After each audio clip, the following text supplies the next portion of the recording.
Hi everyone, Matt back with you. Hope you're okay. In part 1 of the UFO files, we looked at the mysterious death of Zigmund Adamski. In June 1980, he appeared on top of a pile of coal in a coal yard at the back of Todmorden train station. He'd been missing for days. The officer who went to the scene of the crime was local policeman Alan Godfrey.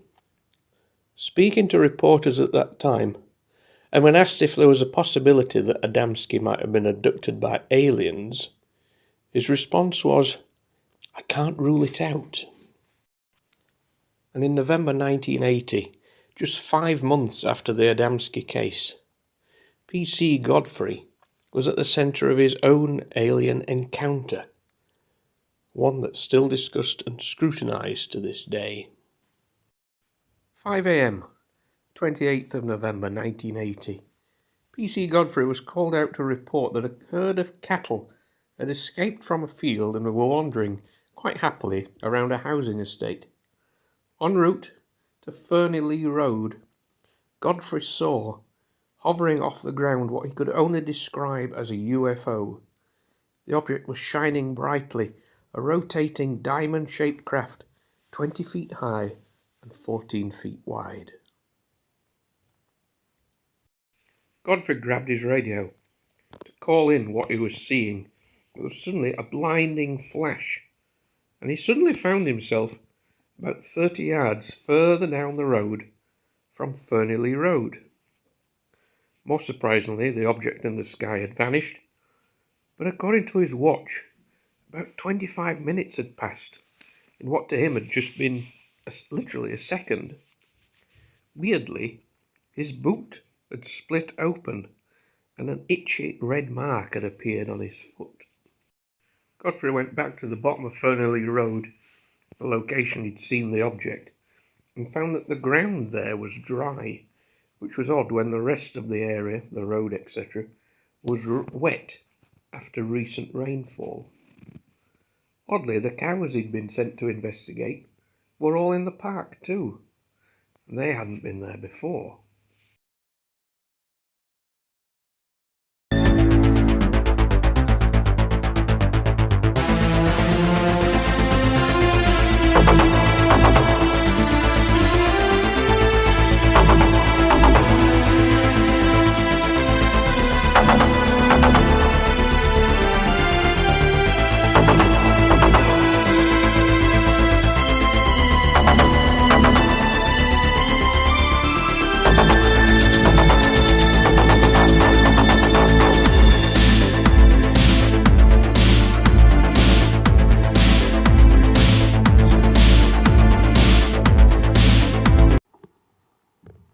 Unsurprisingly, on reporting his findings, Godfrey was subject to scepticism and ridicule.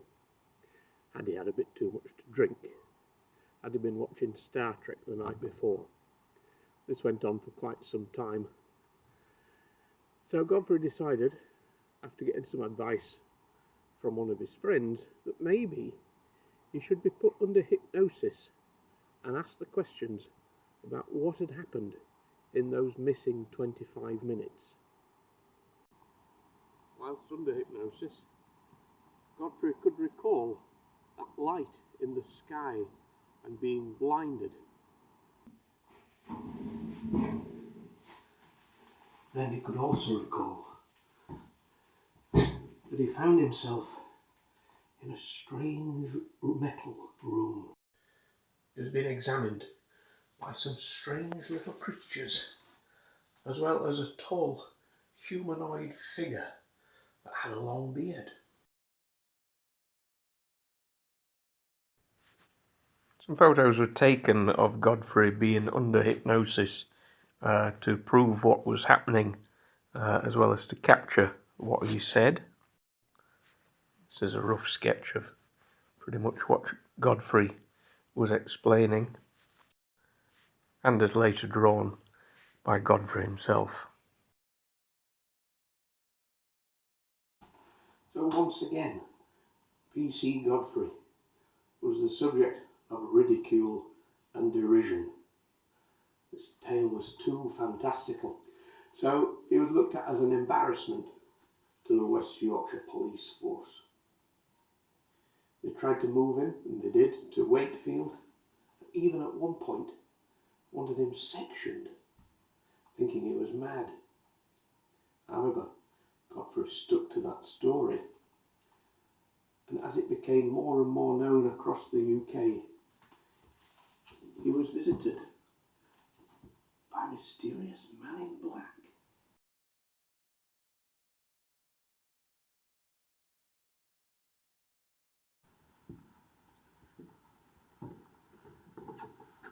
Godfrey was summoned to the Chief Inspector's office. When there, he met this mysterious man in black who told him under no circumstance was he allowed to talk about the incident that had happened. He had a file with Godfrey's name on it and a sketch with him that Godfrey had drawn whilst he was in the police car to remember what he'd seen. He had to sign the Official Secrets Act, and certainly whilst he was a policeman, he was no longer able to talk about what had happened. However, what seemed to happen was that this mysterious man followed Godfrey wherever he went. Wherever Godfrey went, the man in black seemed to be there, behind, always in the distance.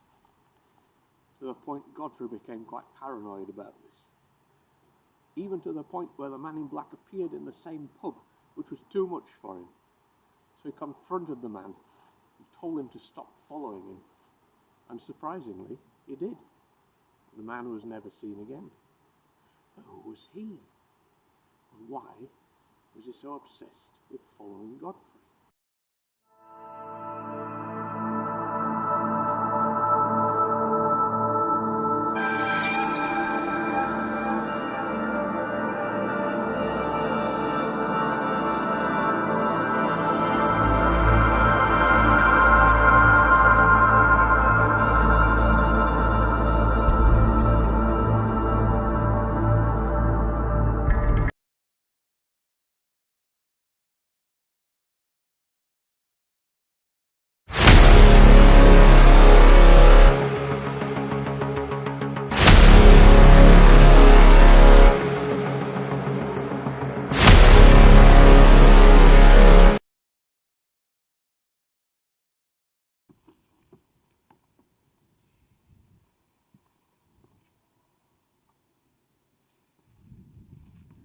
Either ignoring that Official Secrets Act, or maybe that time had passed, Godfrey did start to talk about the incident eventually again, and was surprised to find out that on that day, the 28th of November 1980, other people in Todmorden had even reported strange lights in the sky.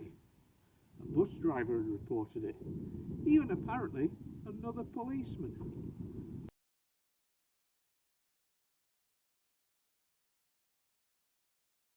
43 years later, PC Godfrey, no longer PC Godfrey, just Alan Godfrey, maintains that at the bottom of Ferney Lee Road he saw a UFO, and he saw a flash, and he lost about 25 minutes of time. He doesn't, however, say he was abducted. He says he's never said that. That was all under his hypnosis, that information came out. He even said at some point recently that maybe that could have even been a dream. Maybe he had watched Star Trek.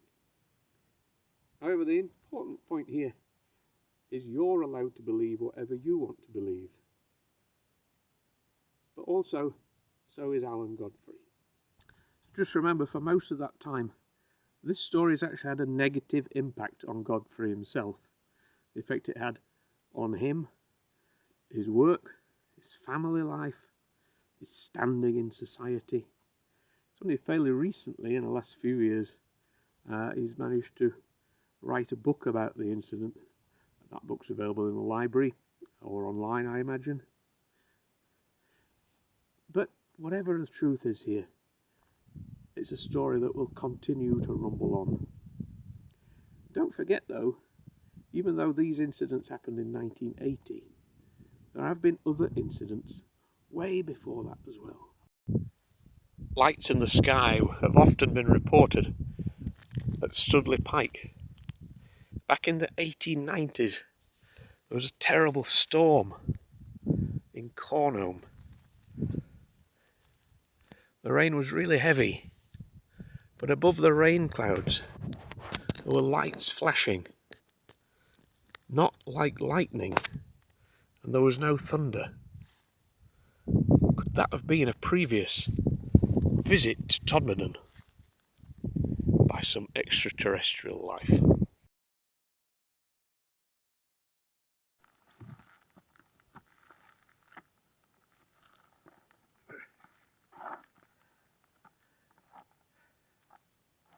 So, we may truly never know the truth behind both incidents that happened in Todmorden in 1980, both with the Adamsky case and the Godfrey case.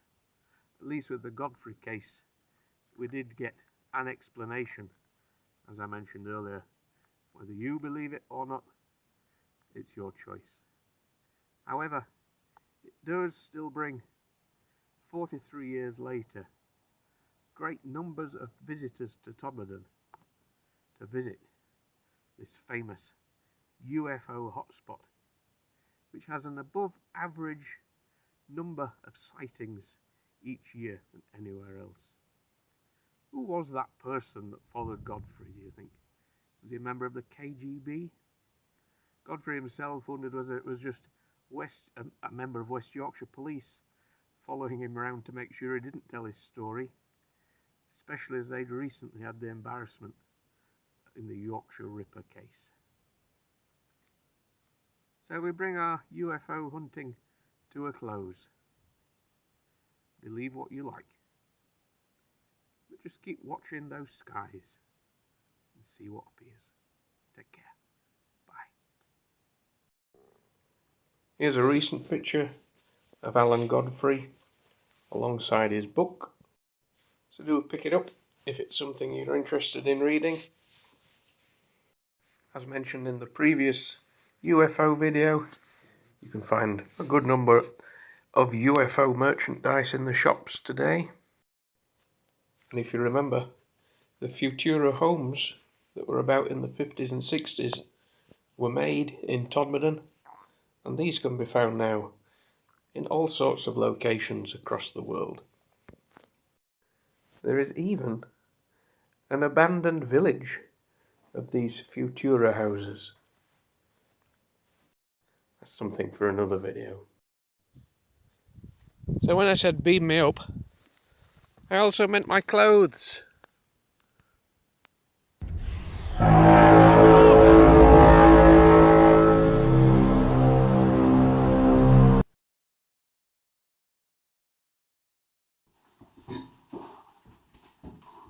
So yet again, Godfrey was subjected to more ridicule and derision from his colleagues in the police force, and this time on a national scale. However, he stuck to his story, even after being moved to Wakefield, and even at some point it was said that he was going to be, they don't know.